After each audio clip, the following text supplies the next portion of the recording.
It was a large city. And in the middle of this large city was a multi-storied building that was on fire. The fire was raging in this building. And all the people were going upstairs to try to get away from the fire. The fire department arrived. The firefighters tried to save the people, but they knew they could not go in from the bottom, so they had to extend their ladder and begin to try to bring the people in from this towering inferno, if you will. So one by one, the firefighters went up there and were bringing back all of the people down. One by one, they were bringing all those people down from that fiery furnace. They got down and everybody was exalted. I think we've got them all. But no, there was somebody up there still. Her face was in the window. They could see there was one person that was left up there. They said, there's no way we can do it now. It's just too much.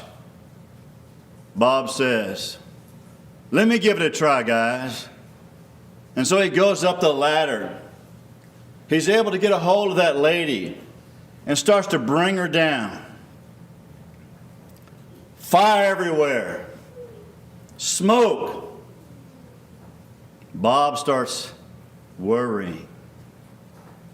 The fire chief says, boys, Bob's in trouble. I can see it in his eyes. Let's cheer him on. And so all the firefighters started saying, come on, Bob, you can do it.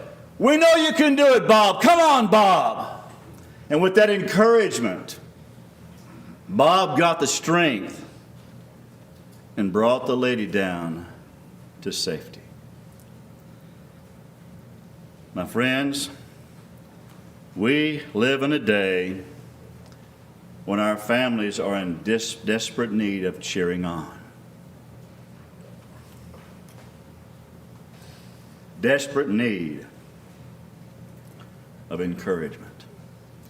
You see, we live in a society where families, there's just evil all around, filled with all kinds of temptation. Our families are confronted with sadness, with suffering, discouragement, weakness. Our families are confronted with liberalism on every side, and they need encouragement to stem the tide. Our family needs encouragement. They need exhorting. They need cheering on. We can do it together. That's what the family needs. As we begin to think about our topic of this hour, I want us to focus on one word as we look about exhorting the family. Exhortation is translated from the Greek word parakaleo. And this word is interesting to me, and you know it's significant because parakaleo is found 109 times. Think about that. 109 times in the New Testament. I don't know about you, but to me that means there's something significant here. The idea associated with this Greek word is to earnestly support, to encourage a response, or to encourage an action. Parakaleo is defined by various Greek lexicons as to call to one side, to urge strongly, to appeal to urge, to exhort, to encourage, to make a strong request for something, and to instill in someone courage and steel. When you look at this Greek word, there are a few times in several places where it appears to mean simply treat someone in an inviting and congenial manner. To be friendly. To speak to in a friendly manner. When you look in your English New Testaments, parakaleo is translated in several different ways. It's translated as exhort, comfort, beseech, besought, desire, pray, entreat, and given. So you see, parakaleo is not easily seen always until you look at the Greek word, but it's all over the place in the New Testament. So parakaleo clearly involves that of giving strength and giving comfort, compassion, and concern. So the question that I have for us this morning as we begin to delve into this issue of exhorting the family, what are we to be exhorting in? First of all, we are to exhort others in time of affliction. Look in your Bibles at 2 Corinthians at chapter 1. In 2 Corinthians chapter 1, beginning in verse 4, a passage we're all familiar with, I know. It says, who comforts us in all our affliction, that we may be able to comfort them who are in any affliction through the comfort wherewith we ourselves are comforted of God. For as the suffering of Christ abound unto us, even so our comfort also aboundeth through Christ. But whether we are afflicted, it is for your comfort and salvation. Or whether we are comforted, it is for your comfort, which worketh in the patient enduring of the same suffering which we also suffer. And our hope for you is steadfast, knowing that as ye are partakers of the suffering, so also are ye of the comfort. Parakaleo is found 10 times in those few verses there. We are to encourage others. Parakaleo. We are to encourage others to the proper response in times of affliction, so that we can be able to comfort other people, right? That's what it's all about. We comfort people so they can turn around and comfort other people. That's what we do. We're a family. We need encouragement. Go get them, Joe. You can do it. We need that kind of encouragement because we live in a society that's horrible. Look in your Bibles at 1 Thessalonians chapter 2, verses 9 through 12. Paul declared in verse 9, for you remember, brethren, our labor and travail, working night and day, that we might not burden any of you. We preach unto you the gospel of God. Ye are witnesses of God also, how holily and righteously and unblameably we have behaved ourselves toward you that believe. As you know how we dealt with each one of you as a father with his own children, exhorting you and encouraging you and testifying to the end that ye should walk worthily of God, who called you into his own kingdom and glory.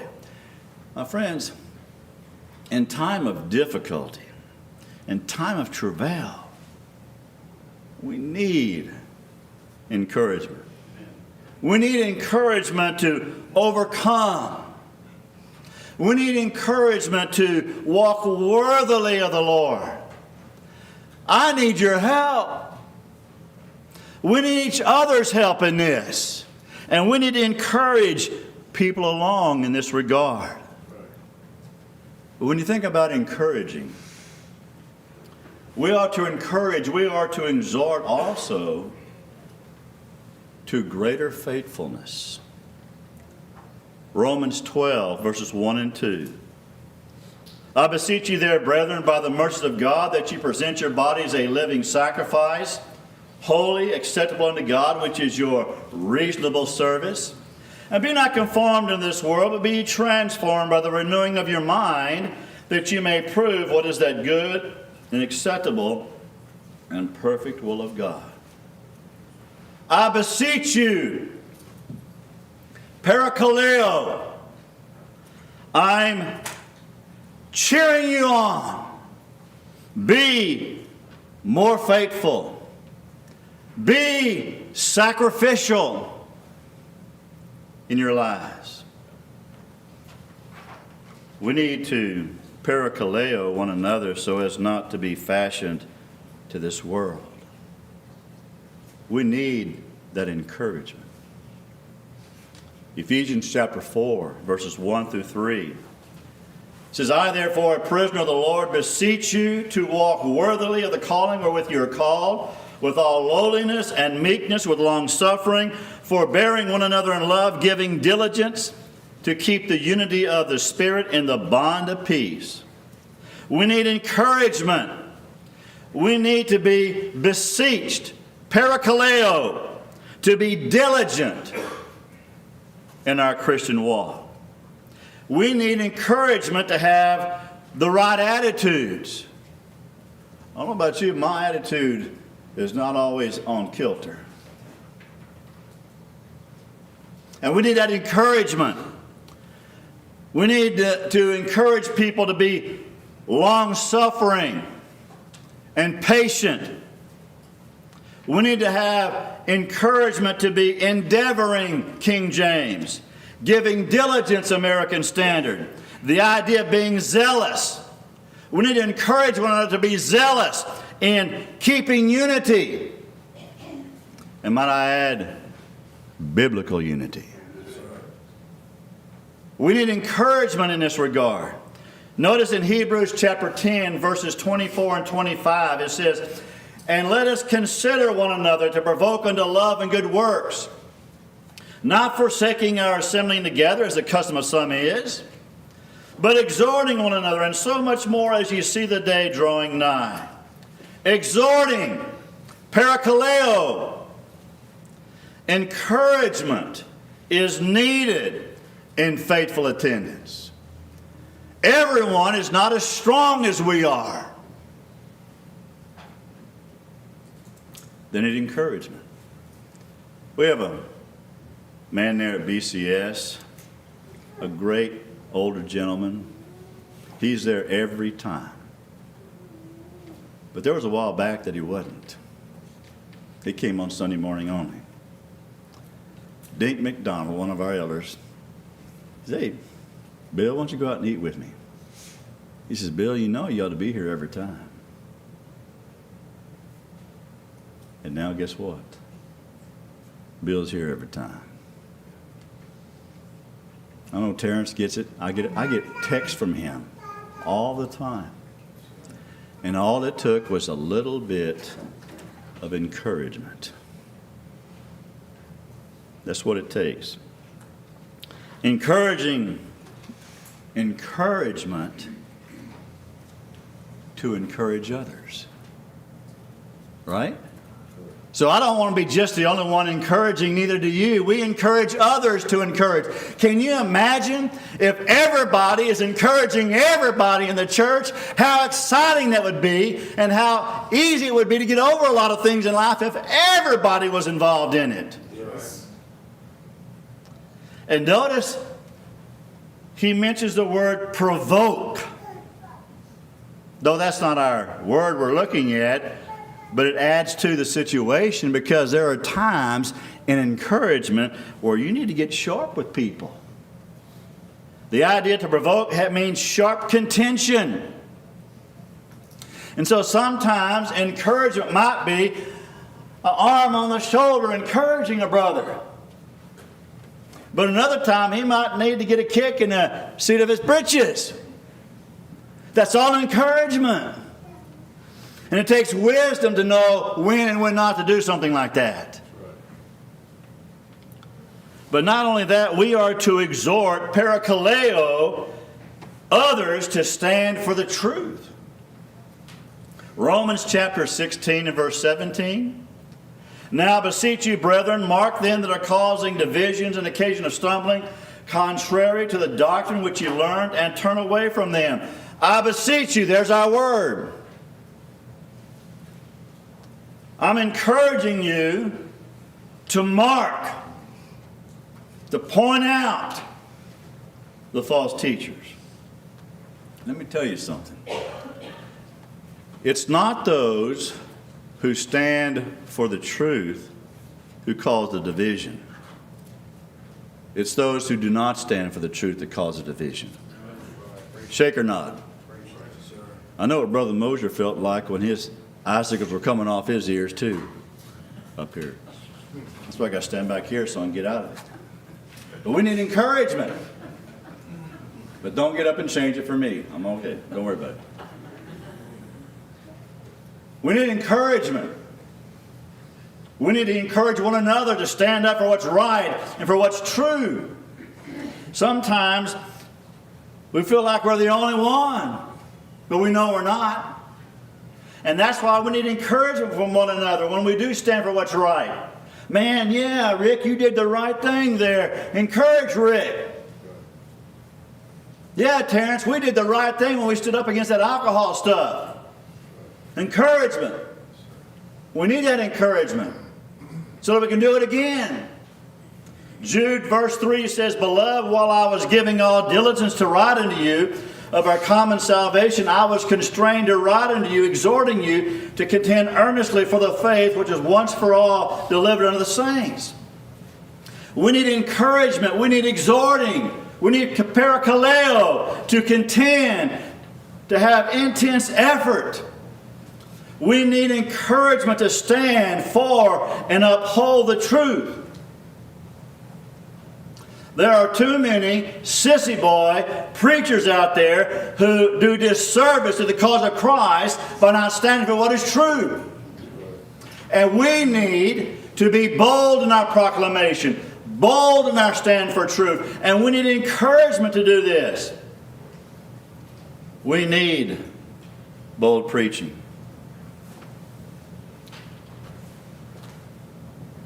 I need your encouragement in that. And I think that every gospel preacher here would say, I need your encouragement. It seems to me like in Acts chapter 3, 4, and 5, it seemed like the brethren were praying for the boldness of Peter and John. We need that prayer. We need that encouragement. 1 Peter chapter 2 and verse 11. We're going to start talking about exhorting people to stand and avoid sin. I found this on the web.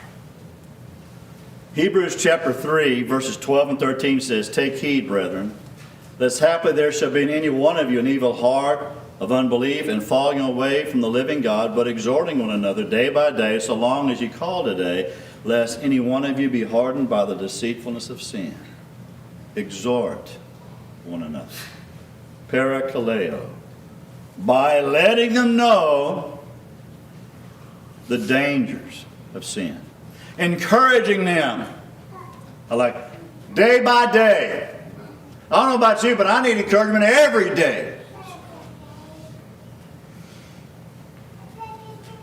1 Peter 2 verse 11 says, I beseech you, as sojourners and pilgrims, to abstain from fleshly lust, which war against the soul. Beseech, parakaleo. Abstain carries the idea of keeping your distance. We encourage one another to say, hey, man, you need to stay away from that.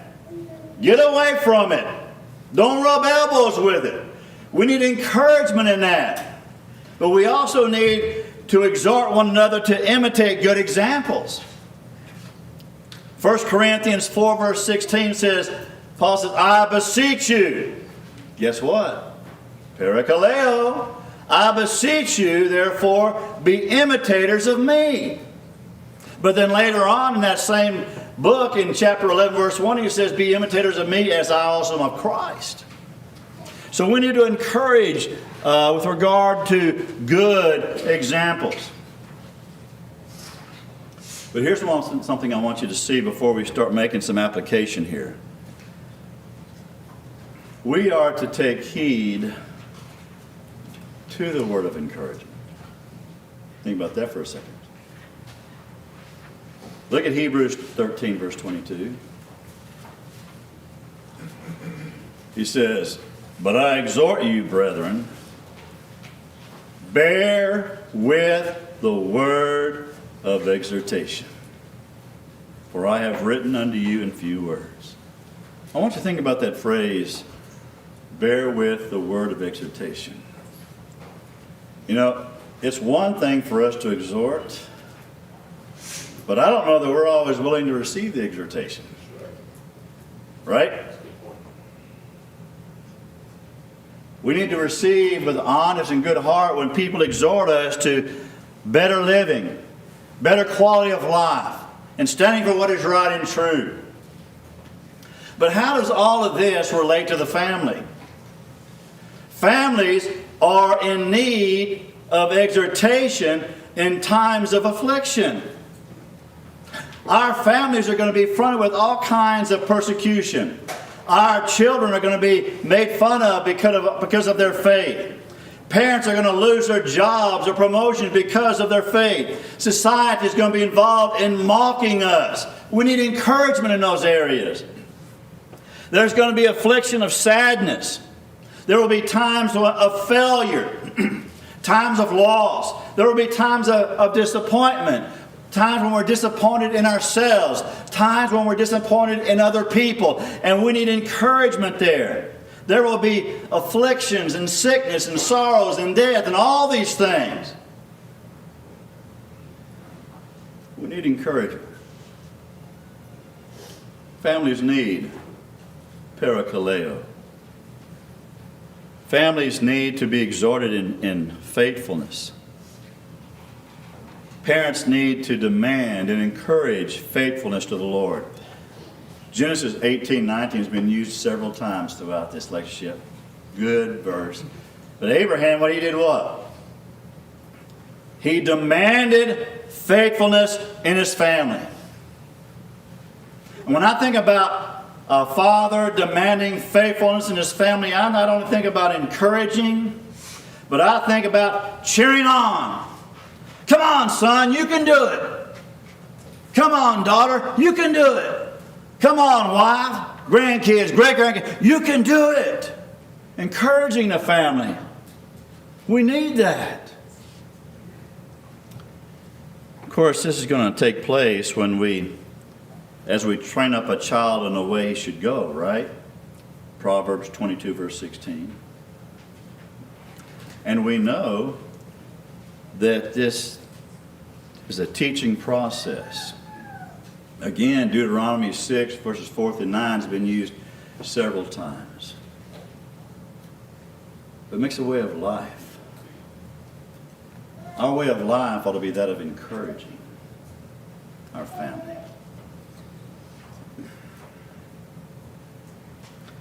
I don't know about you, but I want more than anything in the world for my whole family to go to heaven, don't you? That's what I want. Let's do our part in encouraging them. But there has to be teaching. Ephesians 6 and verse 4 says, "And you fathers, provoke not your children to wrath, but bring them up to the nurture and the chastening or admonition of the Lord." How are we to accomplish this? It's already been stated some throughout this week. Home Bible studies, day-to-day training. And as has been mentioned several times already, don't expect the church to do the job for you. Right? That's right. Every family is responsible for their own family and bringing them up and nurturing them and encouraging them. Families need to be exhorters in courage. Courage to stand up for what is right. And parents need to be in the forefront and an example in this. Many parents are very poor examples when it comes to courage in the face of difficulty. John 9 in verse 22. These things said his parents because they feared the Jews, for the Jews had agreed already that if any man should confess him to be the Christ, he should be put out of the synagogue. They were afraid to stand up. Courage. John 7, beginning in verse 12, and there were much murmuring among the multitudes concerning him. Some said, he is a good man. Others said, not so, but he leadeth the multitude astray. Yet no man spake openly of him for fear of the Jews. Cowards. What kind of example does that set for your children when you're a coward?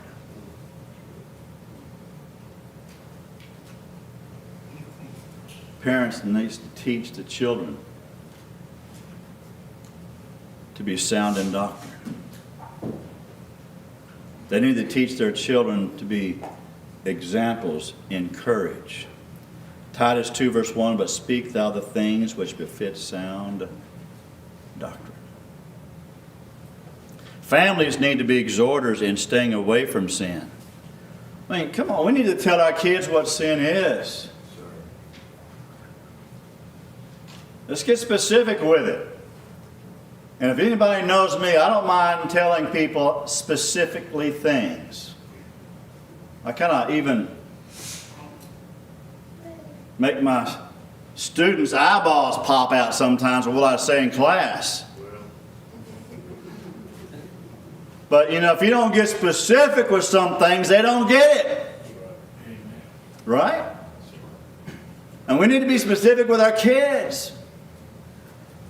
Well, you know that thingamajigger over there? Why don't you just say what it is? We didn't want them. Souls are hanging in the balance.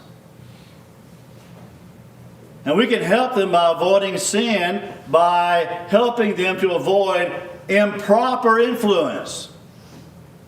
Right? 1 Corinthians 15 verse 33 has already been mentioned several times. Evil companions corrupt good morals. We got to teach them, encourage them to stay away from the wrong people, but also to stay away from the wrong things. It's vital that we do that. Vital.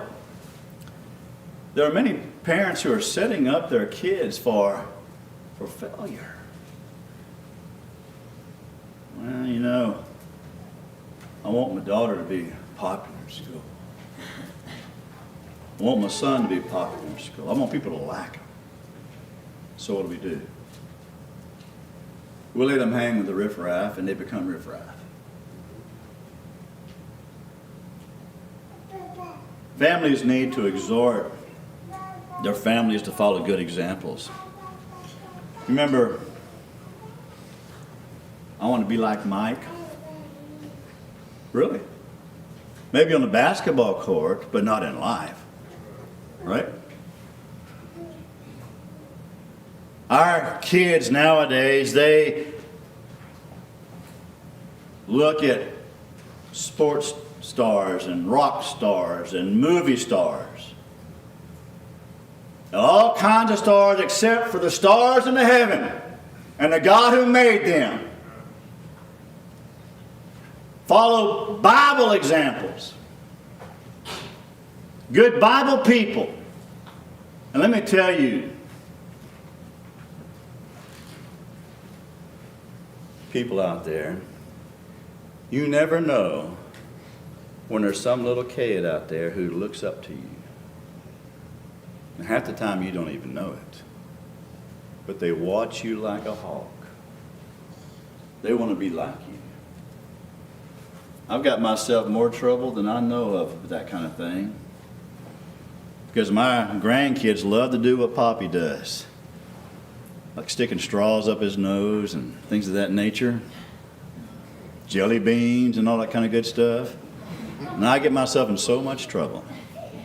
But you know what? They do it because Poppy does it. Make a spiritual application. You need to be a good example as parents, as fellow Christians. In the family, spouses need to be encouraged. You need to encourage, husband and wife, you need to encourage one another. Parents, you need to encourage your children. Kids, you need to encourage one another.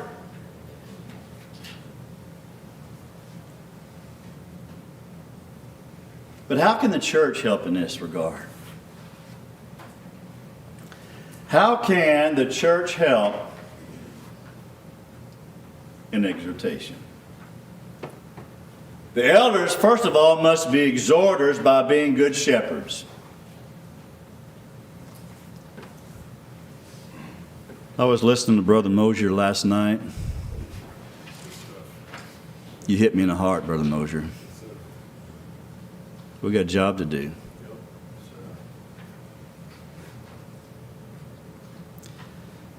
1 Peter 5, verses 2 and 3, it says, "Tend the flock of God which is among you, exercising the oversight, not of constraint, but willingly, according to the will of God, nor yet for filthy lucre, but a ready mind, neither as lording it over the charge allotted to you, but making yourselves examples of the flock." We have a responsibility in the area of encouraging to tend, to feed, to shepherd the flock. Exercising the oversight carries the idea of looking after the spiritual well-being of the flock. And one of the ways we do that is to be good encouragers. Elders need to take this responsibility seriously, not only for their soul's sake of the congregation, but for our own sake. I wonder how many shepherds are going to lose their soul because they stunk at being a shepherd.